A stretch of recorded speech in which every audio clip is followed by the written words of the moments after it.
চিরদিনই তুমি যে আমার সিনেমার নায়ক রাহুল আর নেই। ইয়েস ডিয়ার ভিউয়ার্স, আপনারা ঠিকই শুনতেছেন। চিরদিনই তুমি যে আমার যে সিনেমাটা দিয়ে লাইমলাইটে এসেছিল রাহুল ব্যানার্জি, এবং আমি যতটুকু জানি এর আগে হচ্ছে গিয়ে স্টার জলসাতে সিরিয়ালে অভিনয় করছিল রাহুল। তার সিরিয়ালটার নাম ছিল মেবি তুমি আসবে বলে, এবং হচ্ছে গিয়ে তার যেই নায়িকা ছিল নায়িকাটার নাম ছিল নন্দিনী। সো আমরা যদি নিউজটা একটু দেখি, অকাল মৃত্যু হলো টলিউডের আলোচিত চিরদিনই তুমি যে আমার চলচ্চিত্রের নায়ক রাহুল অরুণোদয় বন্দ্যোপাধ্যায়ের। মৃত্যুকালে তার বয়স হয়েছিল 42 বছর। জানা গেছে রোববার 29 মার্চ পশ্চিমবঙ্গ ও উড়িষ্যার সীমান্তবর্তী তালসারি সমুদ্র বিচে শুটিং করতে গিয়ে দুর্ঘটনার শিকার হন তিনি। জানা গেছে রাহুল একটি ধারাবাহিকের শুটিং করছিলেন তালসারিতে। সেই সময়ই পানিতে তলিয়ে যান। পরবর্তীতে টেকনিশিয়ানরা উদ্ধার করে দ্রুত তাকে স্থানীয় হাসপাতালে নিয়ে গেলে সেখানে মৃত বলে ঘোষণা করেন চিকিৎসকরা। রাহুল চিরদিনই তুমি যে আমার ছবির হাত ধরে খ্যাতি পান। সেই ছবির নায়িকা প্রিয়াঙ্কা সরকারকে মন দেন। পরবর্তীতে তার সঙ্গেই গাঁটছড়া বাঁধেন।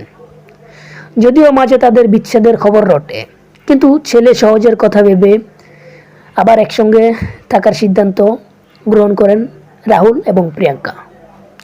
রাহুল অভিনয় ছাড়া সহজ কথা নামক একটি পডকাস্ট শো সঞ্চালনা করতেন। সেটিও তুমুল জনপ্রিয় হয়েছিল। 2 দশকের বেশি সময় ধরে টলিউডে কাজ করছেন রাহুল। ছোট পর্দা থেকে বড় পর্দা, ওয়েব দুনিয়া ছিল তার অবাধ যাতায়াত। বর্তমানে তাকে দর্শকরা ভোলে বাবা পার করে গা ধারাবাহিকে দেখতে পাচ্ছিলেন। তার এবং শ্বেতা মিশ্রর রসায়ন দর্শকদের নজর কেড়েছিল। টিআরপিতেও তার ফল দেখা যাচ্ছিল। এছাড়া তিনি আগে হরগৌরী পাইস হোটেল ধারাবাহিকে অভিনয় করেছেন। রাহুল অরুণোদয় বন্দ্যোপাধ্যায় দর্শক সম্প্রতি হইচই প্ল্যাটফর্মে জনপ্রিয় সিরিজ ঠাকুমার ঝুলিতে দেখা গেছে। সেখানে তিনি পুলিশ অফিসারের ভূমিকায় অভিনয় করেছিলেন। 1983 সালের 16 অক্টোবর জন্ম রাহুল অরুণোদয়। অভিনয় যাত্রা শুরু করেন বাবার সঙ্গে রাজদর্শন নামের একটি নাটকে বিজয়গড় থিয়েটার দলের মাধ্যমে। এরপর তিনি প্রায় 450টিরও বেশি নাটকে অভিনয় করেছেন। রাহুলের সঙ্গে ধারাবাহিকে রয়েছে সোমাশ্রী চাকি। অভিনেতার মৃত্যুর খবর নিশ্চিত করেছেন তিনি।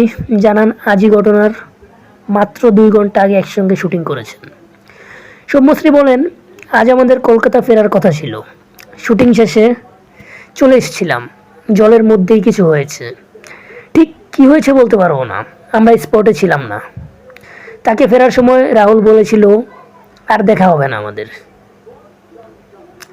রহস্যের গন্ধ পাচ্ছি।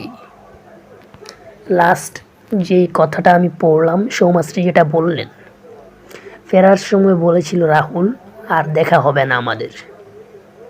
হ্যাঁ, নিশ্চয়ই হয়তো তার পারিবারিক কোনো ঝামেলাও হতে পারে, বা হচ্ছে গিয়ে অন্য কোনো ঝামেলাও হতে পারে। আর যদি ঝামেলা নাই থাকে, আবার এটা এমনও হতে পারে এটা একটা সুইসাইড কেস। আমি যতটুকু শুনছি উনি হচ্ছে গিয়ে সাঁতার জানে না, তো উনি পানিতে পড়ে মারা গেছেন, রাইট। এবং হচ্ছে গিয়ে শুটিং শেষেই মানে এই কাজটা হয়েছে। সমশ্রী চলে আসছিল, তো সমশ্রী আসার সময় তাকে বলা হয়েছিল, রাহুল বলছিল যে আমাদের আর দেখা হবে না। তো হয়তো রাহুল মনে মনে একটা চিন্তা ভাবনা করতে পারে যে আমি আজকে এরকম একটা কাজ করব। তো যাই হোক, আমি কিছু আজ করতে চাচ্ছি না।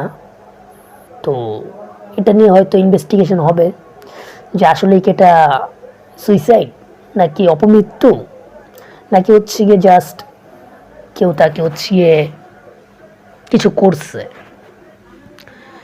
সো আমি না জেনে কিছুই বলতে চাচ্ছি না, শুধু শোক প্রকাশ করতে চাই ওনার মৃত্যুতে। সো ওনার স্ত্রী এবং হচ্ছে গিয়ে ওনার যে সন্তান আছে তাদেরকে আল্লাহ পাক যেন ধৈর্য ধরার তৌফিক দান করেন, সেটাই হচ্ছে গিয়ে চাওয়া। এবং হচ্ছে গিয়ে কিছু বলার নেই আমার। লাস্ট কথাটা শোনার পর আমি আসলে স্পিচলেস হয়ে গেছি যে এটা কি সুইসাইড, নাকি হচ্ছে কি অনাকাঙ্ক্ষিত মৃত্যু, যে উনি না বুঝেই পড়ে গেছিল এমন কিছু, নাকি হচ্ছে কি ওনাকে কেউ কিছু করছে। So I don't know. যাই হোক, আজকের মতো বিদায় নিচ্ছি ডিয়ার ভিউয়ার্স, আল্লাহ হাফেজ।